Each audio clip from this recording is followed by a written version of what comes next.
araw na ito ang napagkasundoan ng meeting ng Royal Designs at Designers Unlimited, ang kumpanya ni Colton Mijares. At gaya ng aking inaasahan, sandamakmak na bodyguards ang kasama namin sa pagpunta sa opisina ni Colton. May kaba at takot sa puso ko sa nalalapit na paghaharap namin, pero alam ko na kailangan kong magpakatatag at manindigan para sa anak ko, para kay Ashi. Hindi ko hahayaan na pati si Ashira ay mawawala sa akin. Gaya ng napagkasundoan namin ni Akiro, iniwan na rito sa Pilipinas Senat upang maging head security namin dito. Lumingon ako kay Aldrich at kitang-kita ko ang kaseryosohan ng mukha niya. Hawak kamay kami pagpasok sa loob ng building at sa dami ng bodyguards na kasama namin, hindi maiwasan hindi kami pagtinginan ng mga empleyado. Nakita ko pa ang mga ilan-ilan na nagbubulungan nang makita ang pagdating ko. Hindi ko naman sila pinansin at taas noon na naglakad. Ibang Atasha na ang kaharap nila. Hindi na ako basta-basta na si Atasha Andres lamang. Ako si Atasha Minette Altamirano, isang prinsesa. At hindi na nila ako kayang intimidahin sa mga tingin lamang nila. Nagdiretso kami sa executive elevator at naramdaman ko ang pagigpit ng pagkakahawak ni Aldrich sa akin. Masuyo ko namang pinisil ang kamay niya at nginitian siya. Alam ko ang tumatakbo sa isip ni Aldrich at gusto ko nang pawiin lahat ng pangambang iyon sa abot ng aking makakaya. Dinirekta kami ni Vincent sa conference room kung saan nakatakdang ganapin ang meeting. Bigla kong naalala na muling pagtatagpo namin ni Colton matapos ang gabi niyo na pinagsaluhan namin. Dito rin yon sa conference room ng DU. Pilit kong ibinaksi sa isipan ng mga alaalang iyon dahil hindi ko na dapat pang balikan ang nakaraan. Napasingab ako ng pagpasok ng conference room, nakaharap na si Colton sa pintuan at inaabangan na talaga niya ang aming pagdating. Nakaupo sa tabi niya si Miguel. Tumayo ang dalawa pagkapasok namin. Agad naman kami na naupo ni Aldrich habang si Vincent ay nag-set up para sa kanyang presentation. Si Nathan naman tumayo lamang sa gilid ng pintuan habang ilan sa mga bodyguards ay naiwan sa labas. "What's with the bodyguards? Afraid of anything, Miss Andres?" Sarkasikong tanong ni Colton sa akin. "It's just the way it is, Mr. Mijares." Balik sagot ko kaagad. "Let's go down to business." Singit naman ni Aldrich. "Sino ka and what exactly is your business in Royal Designs?" Ang sabi sa akin, sina Atasha Andres at Vincent Lizardo lamang ang darating to meet with my team. Kaya anong papel mo dito? May pang-inis na sagot naman ni Colton. Agad naman siyang pinigilan ni Miguel na makita ang bahagyang paglapit ni Nathan sa amin. "Colton?" "Nathan, it's okay." Baling ko naman kay Nathan. "Vincent, can you proceed so we can get this over with?" Tumango naman si Vincent at agad sinimula ng pag-iesplika sa proyektong gagawin sa pagitan ng RD at DU.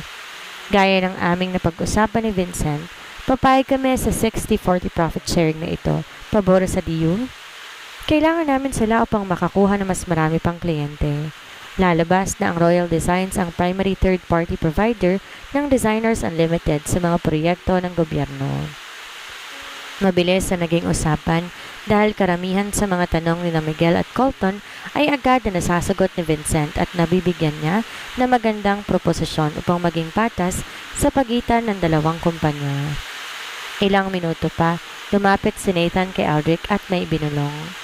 Maagap naman ding bumulong sa akin si Aldrich. "Babe, I have a call from Genova. I need to go out to answer the urgent call." Tumango naman ako sa kanya at pasimple pa niya akong hinalikan sa pisngi. Nakita ko naman ang pagdilim ng tingin ni Colton sa amin. Nakatunghay ang mga mata niya ng mga sandaling iyon. Magalang na tumayo at nagpaumanhin si Aldrich. "If you will excuse me, I have a call to attend to." Tumango naman si Miguel sa kanya habang si Colton ay nanatiling blankong ekspresyon. "Good riddance." Bulong pa niya ngunit dinig na dinig naman namin. Napailing na lamang si Miguel at ipinagpatuloy ang pag-uusap sa pagitan namin. Hindi ako tumingin kay Colton pero ramdam na ramdam ko ang mga mata niya, tutok na tutok sa akin. Nang matapos si Vincent, agad kong binalingan si Miguel. "Just let us know kung payag kayo sa mga proposisyon ng aming kumpanya o kung may gusto kayong ipabago. We're willing to adjust for our mutual benefit." "Thanks, Atasha. We will just have to discuss everything first Then we will give Vince an update on status. Tumango naman ako sa sinabi niya at nagpaalam na kaagad. I think we're done here. Again, thank you for your time. Mr. Mijares and Mr. Daza, we're looking forward to a favorable response from your end. Paalam ko sa kanila, sabay tumayo ng muli nang magsalita si Colton. Let's talk, Atasha. Direkta at madiin na utos niya sa akin. Napataas ang kilay ko sa sinabi niya at madilim na tumingin sa kanya. Is it about the project? If yes, Vincent and I can discuss it with you. Pag-usapan natin ang personal ang problema natin. Dugtong naman niya. Kitang-kita ko ang palipat-lipat na tingin na Vincent at Miguel sa amin ni Colton. Sorry, Mr. Mijares. I only came here for business and not for anything else. Mataring na sagot ko. Okay, since I am not in your business, you may as well forget all about the project. Are you threatening me? Malakas ang boses na tanong ko. Nabubuhay ang inis ko sa ginagawa ni Colton ngayon na pamba-blackmail sa akin. Leave, Miguel and Vincent, and bring that bodyguard with you. Utos niyang sa dalawa habang tinuturo pa si Nathan. No.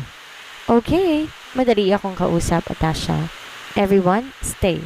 Lahat kayo makinig ng mabuti sa pag-uusapan namin ni Atasha Andres. Now, Atasha, care to tell me why you just suddenly ran away? Ramdam na ramdam ko ang pigil na galit sa tinig na iyon ni Colton. Pero ako may nakakaramdam din ng galit sa ginagawa niya ngayon. Nakita ko ang paglapit ni Nathan sa amin at alam ko na i-report niya ito kay Akiro. Magkakagulo na naman kaya? Kailangan ako mismo ang gumawa ng paraan para ayusin to. Mumuntong hininga ko, sumenyas kina Nathan at Vincent na lumabas na muna. Hinimas ko pa ang sentido ko habang nagsasalita. Leave us, Nathan Vincent. Princess. Pinutol ko ang kung ano pa mang sasabihin ni Nathan. Mabuti pa nga siguro na mag-usap na kami ni Colton at tapusin na namin ang lahat ng ito. It's okay. You have 10 minutes, Mr. Mijares. Agad na nagsitayuan at lumabas ang tatlo habang naiwan naman kami ni Colton sa conference room. Titig na titig pa rin siya sa akin nang nakikita ko ang mga naglalaban-laban niyang emosyon sa kanyang mga mata. Magsasalita ka ba dyan o titingnan mo na lamang ako? Tanong ko. Why, Atasha? Anong why? Why did you leave? Bakit bigla ka na lang umalis at di na nagpakita pa? At bakit ngayon babalik ka na parang wala lang lahat? Ano ang tinatago mo sa akin? Bahagya ang takot na rumihistro sa mukha ko nang sabihin niya na may tinatago ko sa kanya. Malakas ang pakiramdam ko na nasabihan na siya ni Kane tungkol sa kambal. Ang hindi ko nga lamang alam kung kaya ko bang aminin sa kanya ang pagkamatay ni Cole ngayon. Wala akong dapat ipaliwanag sa'yo. Hindi tayo magkarelasyon, Colton. May kalayaan akong umalis kung gugustuhin ko. Oo, empleyado mo ko pero may kalayaan akong gawin ang kahit anong gusto kong gawin sa personal na buhay ko. Pilit kong pinatatatag ang boses ko upang di niya mahalata ang takot at kaba na nararamdaman ko ngayon. Sigurado ka ba na wala akong dapat na malaman? Salubong ang kilay na tanong niya sa akin. Colton, stop this. Napabuntong hininga na lamang ako. Gusto kong tapusin ang usapan na ito sa pagitan namin. I'm sorry. I really am. Alam ko na nagkamali ako nang bigla akong umalis, pero wala akong may papaliwanag sa iyo sa oras na to. It is a decision that I have to make for myself. At kung nasaktan, Atasha, I feel like you're slowly killing me. Halos pinatay mo na rin ako sa sakit na ipinaramdam mo sa akin nang umalis ka. Galit na sigaw niya na hindi man lamang pinatapos ang sasabihin ko. Alam ko at ramdam na ramdam ko ang galit sa mga mata niya para sa akin. Hindi ko yun planado. Nangyari lang ang mga nangyari and we just have to let go, Colton. Kinagulat ko ang pagtayo niya at ang paglapit sa akin. Natutunaw ako sa mga titig na binibigay niya sa Ale pero mas lalo kong kinagulat na bigla niyang hinawakan ng mga kamay ko. Colton? Atasha, why do you keep on hurting me? Let go. Napakadali para sa iyong sabihin to let go because you have certainly moved on. Mahigit isang taon kitang pinahanap at patuloy na ipinahahanap. Tapos isang araw, lilitaw ka sa harap ko na may kasama ka ng ibang lalaki? Hanggang ngayon, Atasha, you're slowly killing me with your actions. What did I ever do to you to hurt me this way? Nakikita ko ang unti-unting pamumula ng mga mata ni Colton. Hindi ko kaya na makita siyang ganito.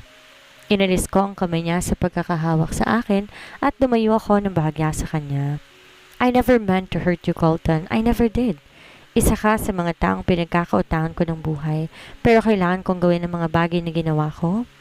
Mahirap intindihin sa ngayon, pero umaasa ako na pagdating ng tamang oras, maaayos at mapag-uusapan natin to. Patawarin mo ko sa lahat ng sakit na ibinigay ko sa iyo at ibinibigay ko sa iyo. The child, ang bata ng isang araw, is she mine? Nagulantang ang buong sistema ko sa tanong na yon ni Colton. Hindi niya pwedeng malaman ng totoo kahit may posibilidad na sinabi na ni Kane. Hindi niya maaaring kunin sa akin si Ashira. Si Ashi ang tanging naaalala na naiwan sa akin ni Cole. Hindi po pwede. Si Ashi na lang ang natitirang bahagi ni Colton sa akin. I can't. I can't. No, agad na sagot ko. She is Aldrich's. Sigurado ka? Because if she is mine, Atasha, babawiin ko ang anak ko. Madiin na pagbabanta niya sa akin na biglang nakapagpakabog ng dibdib ko. Hindi siya sa'yo. What made you even think na ikaw ang ama ng anak ko? Matagal na nang umalis ako. Marami nang nangyari at kabilang doon ang pagdating ni Aldrich at ni Ashi sa buhay ko. Siguraduhin mo lang, Atasha, na nagsasabi ka ng totoo ngayon. You know well my connections at kayang-kaya ko na alamin ang katotohanan sa'yo. Don't you dare threaten me, Colton Mijares. I am not the same naive girl that you used to know. I am no longer the Atasha Andres na kilala mo. Kung koreksyon at koneksyon lang pag-uusapan, I have the same as you, even more because I am Princess Atasha Minette Altamirano. Pagkatapos niya sasabihin ko, hindi na ako gulat na alam niya ang totoong pagkatao ko. Alam ko nung araw na makita ko si Kane sa Genova ay ang araw ng pagkabunyag ng lahat ng sikreto ko. Matapang akong tumitig kay Colton. Yes, I am a princess. Mabuti naman at alam mo ang bagay na to. I don't give a fuck about you being a princess. Ang gusto ko lang malaman ay ang tungkol sa bata, si Ashira Colleen, and I'm telling you, Atasha, the moment na malaman kong itinatago mo o inilayo mo sa akin ang anak ko, no fucking royalty can stop me from the wrath I am about to unleash. Sabi pa niya habang ang mga mata sobrang dilim na nakatitig sa akin. Seems like you have me investigated already. Pati pangalan ng anak ko, alam mo na. Magaling ang investigador mo. I will give that to you. Pero hindi mo anak si Ashira at yan ang ilagay mo sa utak mo. Ngayon, kung wala ka nang sasabihin, please excuse me, Mr. Mijares. Tumayo ako at lalabas na ng pintuan nang muli siyang magsalita. I will take back what's mine, Princess Atasha Minette Altamirano. Kahit saan tayo abutin, I will take back what's mine. Tinapunan ko na lamang siya ng masamang tingin at binuksan ang pintuan, ngunit laking gulat ko ng pagkabukas ko. Boses ng isang babae ang bumungad sa akin papasok sa opisina ni Colton. Han, you are here. Gosh, I miss you. Sigaw ng babae na agad nang pumasok at tumiretso kay Colton. Ayaw ko man sana siyang tingnan, ngunit may sariling desisyon ng mga mata ko at sinundan ko ng tingin ng babae. Nakita ko kung paano siya yumakap at halikan si Colton sa labi kahit na naroon ako. At ng mga oras na yon parang sinaksak ang puso ko. Masakit pala. Masakit pala na makita ang tao na gusto mo na pagmamayari na ng iba. Tama si Colton. What is the meaning of that, Leah? Ito ang galit-galit na naiusal ni Colton matapos niyang maitulak si Leah makaraan nang biglang pumasok ang babae sa kanyang opisina at halikan siya. Hindi pa man nakakalabas si Atasha sa opisina niya. What? I miss you. Ngayon na lang ulit tayo nagkita dahil ngayon ka na lang ulit pumasok? Paghibit balikat na sagot naman ni Leah. And besides, sino bang babae niyo nakausap mo? Kailangan madami ang bodyguards? Colton. Muli, pumasok si Miguel sa opisina ng kaibigan matapos na may hatid ang grupo nila Atasha. Hindi niya inaasahan na aabutan ng nobya na kaibigan na si Leah dito. Hi Miguel, hindi mo sinabi sa akin na narito si Colton.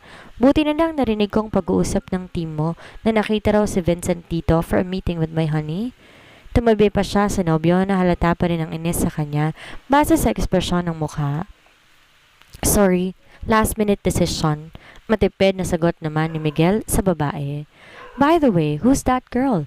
Ang dami ng bodyguards. I didn't know na big time rin ang new boss ni Vincent. CEO of Royal Designs. Nandito sila para sa gagawing collaboration between our companies. God, pero bakit hindi niyo ako nasabihan? I need the details for the PR team, you know? Muli pa niyang pangungulit. Ngayon pa lang namin i-finalize ang mga detalye sa proyekto. Lia, ayaw nang magbigay ng ano pa mang impormasyon ni Miguel sa babae. Ayaw niya na mas lalo pang maging komplikado ang magulo na nilang sitwasyon. Who is she? What's her name? Why are you being so secretive, Miguel? I worked here. Parte ako ng PR team, so I need to know. Muli, usal ni Lia. Hindi maintindihan ng babae pero nararamdaman niya na hindi niya magugustuhan na isasagot ni Miguel sa kanya. Pagod na binagsak ni Colton ang hawak na dokumento sa lamesa niya at malakas ang boses na nagsalita. She is Atasha Andres. Natilihan si Lian nang marinig mula sa nobyo. Atasha Andres? Ang pareho ni Tasha Andres na bahagi ng nakaraan niya, ang babae na hindi niya makakalimutan. Agad na nagsalubong ang kilin ng babae sa narinig at madilim na tumingin kay Colton. What the fuck is she doing here? Sigaw niya. Agad naman na napahawak sa kanyang ulo si Colton. Not now, Leah. And her business is none of your concern. You do your work as part of the PR team at wala nang iba pa. I am your girlfriend, Colton Mijares. Muli ay sigaw niya. Kitang pagsakit ng ulo ni Colton sa kaguluhan na nangyayari sa harapan niya. Ang mga bagay na pilit niyang iniiwasan ay unti-unti sumasabog sa mga harap nila. Leave us, Miguel. Galit na utos ni Colton sa kaibigan kaya walang nagawa si Miguel kung hindi mapailing na lamang bago lumabas ng opisina. Pagkalabas ng kaibigan, agad na hinarap ni Colton ang nagwawala na nobya. Ano sa tingin mo ang ginagawa mo? Mahigpit niyang hinigit ang braso ng babae sa sobrang galit na nararamdaman. Pilit na kumakawala ang babae sa pagkakakapit ni Colton. Matalim ang mga tinging ipinupukol niya kay Colton. Kung sa tingin mo, Colton, that I will let her have you back, nagkakamali ka. You are insane to even think about it. You are mine, and I don't like sharing what's mine. Stop it. Nobody owns me, Leah, and put that in your damn head. Pabalya na binitawan ni Colton ang babae. Galit na galit siya sa naging pagtatapos ng pag-uusap nila ni Atasha, tapos ito pang isang babae na lalo pa siyang ginagalit. Kung sa inaakala mo, Colton, that I will just sit back and let her take you away from me, nagkakamali ka. Hindi ang kagaya ng babae na yon ang makakatalo sa akin. She left you. Iniwan ka na niya and I was there to pick you up. I was there to help you. Kaya wala siyang karapatan na muling magbalik dito at basta ka na lang mang-aagawin sa akin. I will never let her. Mark my words. I will never let her take you away from me. And I am not threatening you, Colton. I'm stating a fact. You are mine. Galit na sabi pa niya at padabog na lumabas ng opisina ng CEO. Agad namang napaupo ang matapang na CEO at napasandal na lamang sa kanyang upuan. Hinimas niya ang sentido at yumuko sa kanyang lamesa. Hindi na rin maintindihan ni Colton kung bakit kahit pilit niyang inaayos ang lahat ay lalo naman tong gumugulo at nagiging komplikado. Ngayon niya naisip na talagang mali ang naging paraan niya na gamitin si Leah. Dahil ngayon alam niya na isa pang problema ang kakaharapin niya oras na makipaghiwalay siya dito. Kung sana nalaman niya na maagang lahat sa totoong pagkatao ni Atasha, hindi na sana lalong naging salasalabat ang problema niya. Atasha, what are you doing to me? Mahinang usal ni Colton sa sarili. Hindi niya maintindihan na sa kabila ng galit na nararamdaman niya ay mahal pa rin niya si Atasha. Naghahalo ang pagmamahal at galit sa puso niya, lalo na nang muling itanggi ni Atasha ang anak niya na si Ashira. Dapat siyang makagawa ng paraan upang matiyak kung anak niya nga ba ang bata. Gaano man kasakit ang katotohanan ay nais na iyong malaman. Hindi maaari na habang buhay itatago ni Atasha sa kanya ang anak niya. At hindi siya makakapayag na akuin ng ibang lalaki ang responsibilidad na dapat ay sa kanya, lalo na kung ang lalaki na yon ay ang prinsipe na si Aldrich Laureus. Muli, napahilot si Colton sa kanyang sentido. I need to know the fucking truth, nasabi ng isip niya. Hindi siya po pwedeng maiwan sa dilim. Hindi maaari na patuloy siyang iligaw sa katotohanan at sa pagtuklas ng katotohanan na ayaw aminin ni Atasha. Alam niyang isang tao lamang makakasagot sa mga katanungan niya. ang isang tao na ayaw sana niyang magkaroon pa ng kahit anong kaugnayan. Ngunit hinihingi nito ang pagkakataon sa kanya. Muli naalala ni Colton ang dating kaibigan na si Kane. Naisip niya na kailangan niya pang mapaamin si Kane sa lahat ng katotohanan at impormasyon na nalalaman nito. Kinuha niya ang kanyang telepono at idinayal ang numero na hindi niya naisip na muling tatawagan. Kane.